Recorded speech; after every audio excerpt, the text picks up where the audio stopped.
Je suis Boko Mademoiselle, donc de mon vrai nom Stéphanie Chautia. J'ai commencé par la musique, c'est pas la photographie au départ qui me tient dans l'art. J'ai eu quelques problèmes de santé dans ma jeunesse qui ont fait que mes yeux ont perdu progressivement la vue.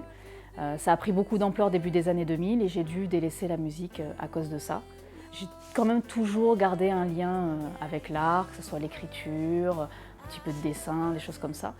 Et la photo, c'est ce qui m'a ramené, véritablement dans l'art, petit à petit. Quand j'étais dans ma période justement où j'ai été très très proche de la cécité, la photographie, paradoxalement, comme elle fait appel beaucoup au numérique, surtout à cette époque-là, ça permet, à travers les logiciels, à travers l'ordinateur, etc., de faire des gros plans sur ce qu'on fait. Chose qui ne peut pas exister sur un dessin. Voilà, ça me distrayait de m'exprimer à travers ce prisme-là en étant malade.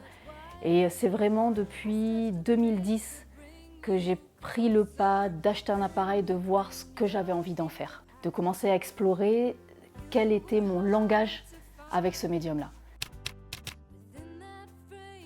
Autodidacte, complètement, 100%. Donc c'était vraiment ma propre recherche, sachant que je suis quelqu'un qui ne suis pas une très bonne élève à la base, dans le sens où moi je ne suis pas du tout académique, être assise, écouter des cours, c'est pas mon truc. J'ai suivi ma voie, j'ai exploré le matériel que j'avais entre les mains, je l'ai testé, j'en ai vu les limites, les possibilités. Le lyrisme.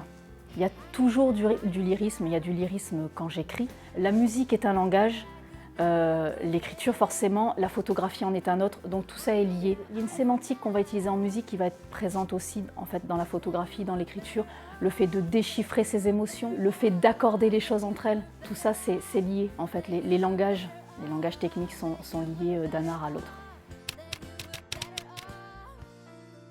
C'est une belle histoire parce que c'est pas la première fois qu'on expose ensemble avec Lionel Bouffier, qui est l'autre artiste présent sur cette exposition.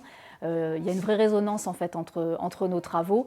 On explore tous les deux des espaces vides, on explore la solitude, on explore l'humain confronté au monde d'aujourd'hui, au monde d'hier, etc.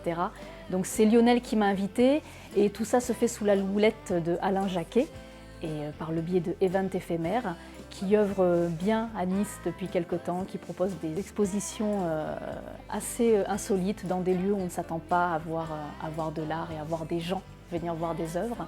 Faire une exposition à quatre mains, c'est pas évident, c'est moins évident qu'on peut le penser.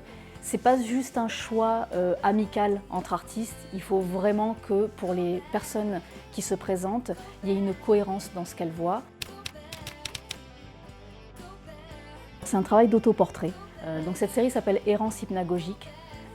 C'est ce que j'appelle un conte photographique. Toutes les images sont liées entre elles.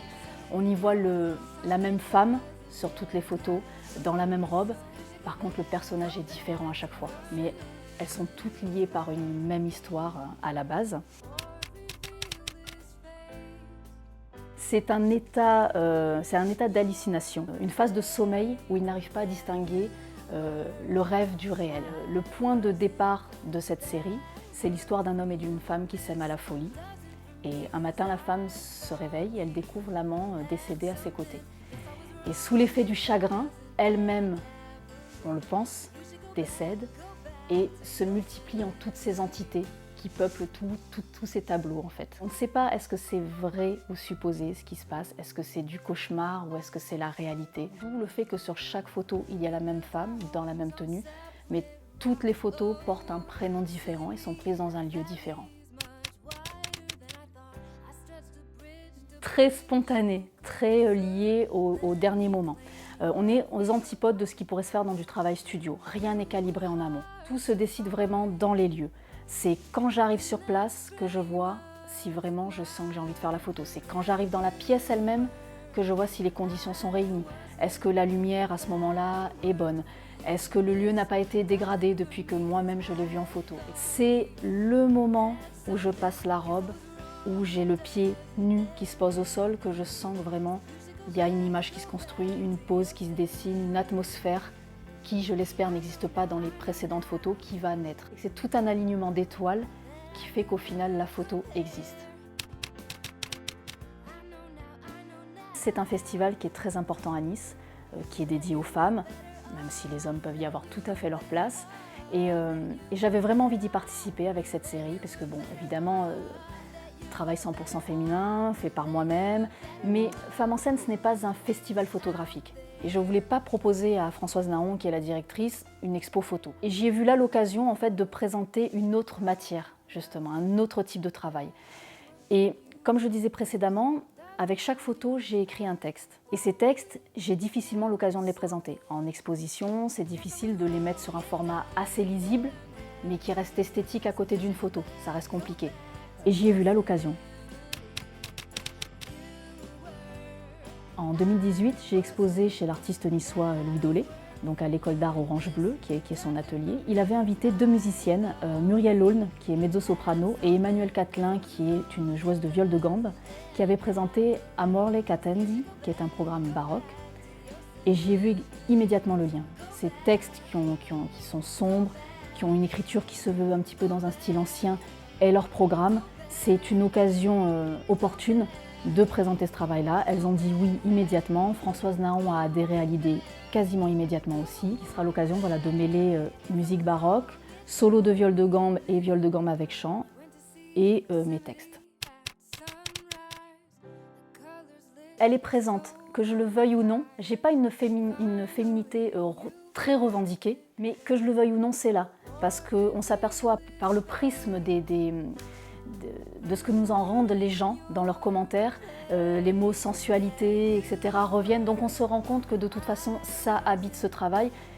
Effectivement, encore plus avec cette série Errance hypnagogique, où je suis présente en tant que femme sur les tableaux. J'y montre un langage corporel, donc qui s'exprime aussi à travers ma féminité, mais pas que, mais c'est quand même extrêmement présent, effectivement. Ça invite à lâcher un petit peu sa pudeur. Pour qui me connaît, à travers les textes, certaines personnes qui me connaissent depuis des années savent qu'il y a du vrai. Rien n'arrive par hasard. Ce qu'on peut écrire, ce qu'on peut montrer de soi, il y a toujours du vécu et du vrai. C'est troublant tout en restant sécurisant, parce que je ne dis pas ouvertement ce qui est vrai ou pas dedans. Ça renforce le lien avec les gens, le fait de savoir que je leur donne une part de vérité de ce qui me concerne. Continue évidemment à montrer cette série-là et un prochain travail, alors je ne vais pas en dire beaucoup pour l'instant, mais qui sera à mon avis très très prenant, qui parlera justement de mes problèmes de santé et à travers des photos très très différentes de ce que j'ai pu faire.